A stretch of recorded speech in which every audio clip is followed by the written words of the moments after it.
sekarang begini, suatu saat ada garong ke rumah Anda, ingin membunuh Anda karena ingin mengambil harta Anda.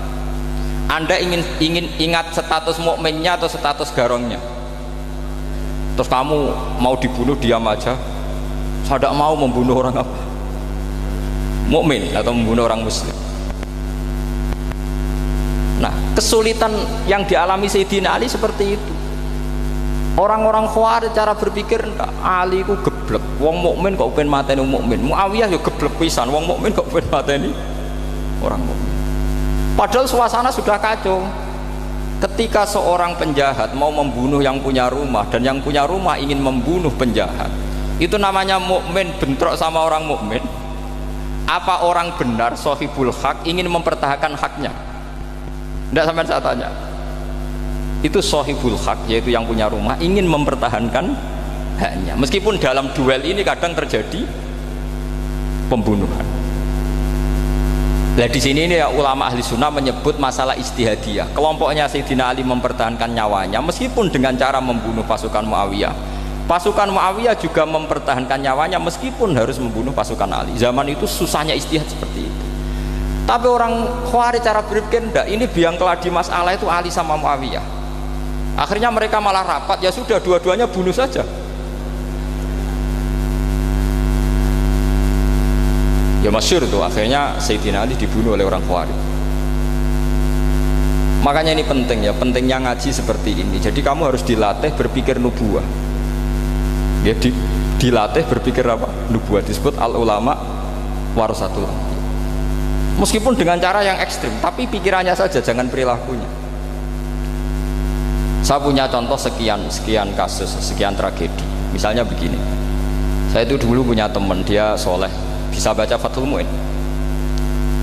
Dia itu janggal, bilang sama saya, Gus, tidak biasanya Rasulullah itu agak-agak nyindir orang fakir. Ini kok ada hadis kadal fakru ayakuna kufur, bahwa kefakiran itu mendekati apa?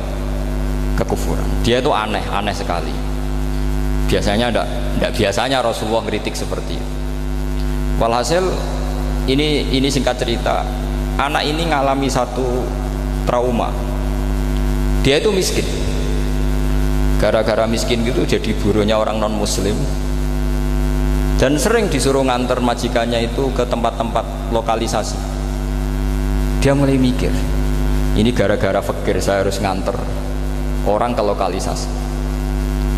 Mulai ingat dia, sedekah Rasulullah, ini gara-gara fakir saya jadi pengantar orang ke lokalisasi. Suatu saat majikannya itu benar-benar bangkrut, malah tidak disuruh nganter, pokoknya carikan yang cantik bawa sini. Pusing, waduh.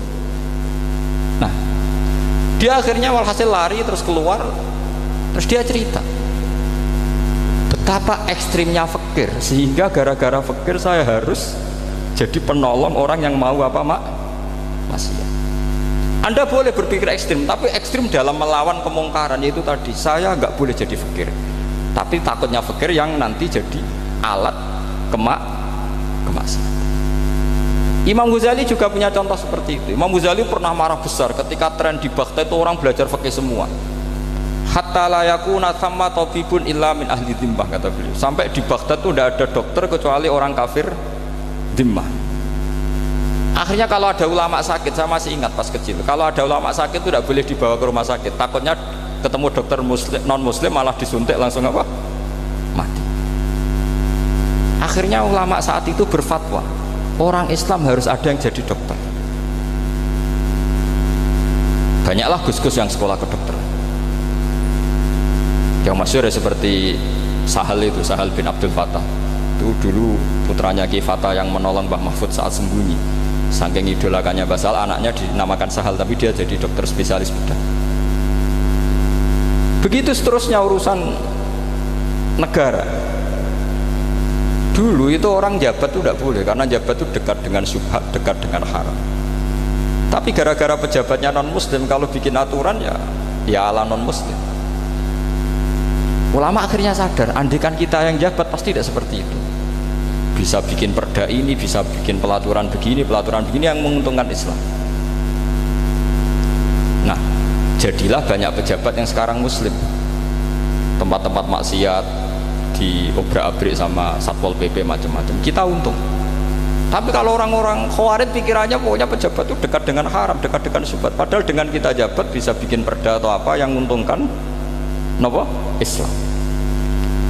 Kemudian menjadi masalah baru secara fikih. Ini adik-adik dengerin biar kulino senam fikih. Kalau caleg soleh, misalnya Mas Nadif nyaleng, ini tadi tak guyoni, mau jadi bupati ndak, kalau ya mau usah dukung. Jadi misalnya gini ya, Zaid sama Bakar, misalnya Bakar itu orang soleh, mau jadi calon lurah. Dia tahu kalau dia lurahnya kampung lebih baik. Kalau yang jadi ini Zaid, itu kampung itu rusak karena dia suka dugem, suka macam-macam. Kemudian Zaid ini pasti jadi karena beli suara. Misalnya per kepala itu dibeli 50.000. Bakar ini kalau nggak beli suara kalah. Padahal dengan kalahnya Bakar artinya kemenangan kemungkaran. Itu zaman era Fathul Mu'in, muridnya Ibnu Hajar Al-Hitami. Ibnu Hajar muridnya Abu Zakaria Al-Ansori itu fatwa, yang soleh ini wajib beli suara, bukan boleh, wajib beli suara. Nah, tapi ini namanya tidak nyuwak, perlu dicatat, ini namanya tidak nyuwak. Jadi tidak bisa kamu kaitkan misalnya ar-rosi wal murtasi finnar, yang nyuap maupun yang menerima suap adalah sama-sama di neraka. Tidak bisa seperti itu, karena logikanya dibalik. Sekarang Bakar ini beli suara itu untuk membeli kebenaran, untuk mengawal kebenaran. Zaid beli suara untuk menopang kebatilan. Berarti namanya Bakar ini penyuap atau pembeli kebenaran? Pembeli kebenaran. Harus dibedakan. Nah, ini pentingnya ulama. Memang nyatanya seperti itu. Yang dikatakan nyuap, riswah itu adalah membayar uang li'ibtolil haqqi, untuk membatalkan kebenaran atau membenarkan kebatilan, itu namanya nyuap. Tapi kalau mengeluarkan uang untuk menghakkan barang hak dan membatalkan barang batil, itu namanya uang perjuangan. Nah, ini pentingnya mikir. Jadi ulama itu mulai dulu sudah kreatif. Nah, sekarang sudah banyak orang-orang khusyuk yang biasa di masjid itu khusyuk. Kalau ditanya zaman akhir rusak kabeh, wong soleh-soleh wis nyuap. Kalau orang soleh ini tidak nyuap ya tidak jadi. Kalau nggak jadi, mereka nggak ada yang jadi DPR, nggak ada partai Islam, habis malah Indonesia. Saya itu punya kenalan banyak pakar-pakar di Jakarta, itu cerita saya, Pak Baha. Indonesia itu solusinya gampang. Kita ini punya Bali, punya Batam. Itu kalau Bali dimakaukan, Batam dikayakan Hollywood. Amerika kaya itu bukan karena hebat, pornografi dijual, tinju di Nevada itu dijual, di Las Vegas dijual, apa saja dijual. Kok tidak kaya itu gimana? Sementara Indonesia mau awur-awuran gitu, sungkan partai Islam. Sebenarnya Indonesia gampang, kalau ingin kaya Bali itu dikayakan Hollywood atau dikalahkan Makau jadi kota judi, Batam dijadikan kayak Las Vegas. Itu transaksinya pasti triliunan. Orang gamane wong muda dijual, judi dijual, orang tinju dijual.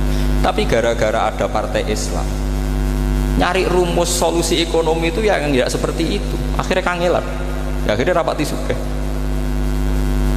Tapi barokah, tetap barokah partai apa? Islam.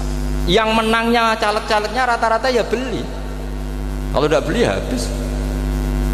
Saya bukan menghalalkan nyuap, enggak. Kalau nyuap tetap haram ila yaumil qiyamah.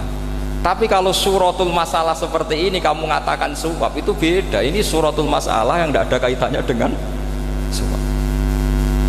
Asal lawannya batil ya. Kecuali lawannya sama-sama hak. Dua calon di kampung itu soleh sama soleh. Ini yang soleh bayar nggak boleh, karena siapapun yang jadi soleh itu tidak boleh. Makanya kalau cari musuh yang dolim biar halal ya. Iya, saya pernah ditanya seorang dosen, Gus, saya ini kalau baca sejarah perang Badar atau perang Uhud, yang saya tidak nerima itu satu, kenapa setiap ghanimah harta orang kafir dan istrinya orang kafir kok disita orang Islam, dan yang perempuan jadi amat kemudian juga digauli orang Islam, yang hartanya orang kafir juga jadi asetnya orang Islam, kok kayak garong. Dia tanya seperti itu sama saya. Terus saya jawab, kalau sampean ada garong dan kemudian bawa senpi, senjata api, kemudian garong Anda, penjahat Anda lumpuhkan, ya senpi itu harus Anda kembalikan. Monggo penjahat ini kagungan jenengan beto wangsul, karena Anda milik Anda, harus dikembalikan. Wah, tidak bisa Pak, kalau saya kembalikan pasti dipakai jahat lagi, dipakai kriminal lagi. Ya sama, kalau asetnya orang kafir dikembalikan ke orang kafir akan menjadi aset kekafiran lagi untuk menghancurkan kita. Nah, perempuan juga sama.